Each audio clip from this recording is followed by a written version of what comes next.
सिल्लोड तालुक्यातील घातक रासायनिक प्रकरणात ग्रामीण पोलिसांनी मोठी कारवाई करत आणखी 2 ट्रक जप्त केले आहेत.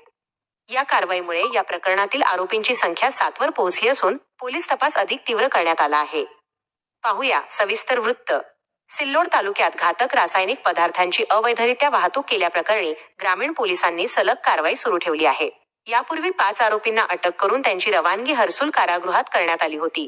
त्यानंतर मिळालेल्या गोपनीय माहितीनुसार पोलिसांनी आणखी 2 ट्रक जप्त करत 2 आरोपींना ताब्यात घेतले आहे. या कारवाईनंतर या प्रकरणातील एकूण आरोपींची संख्या 7 झाली आहे.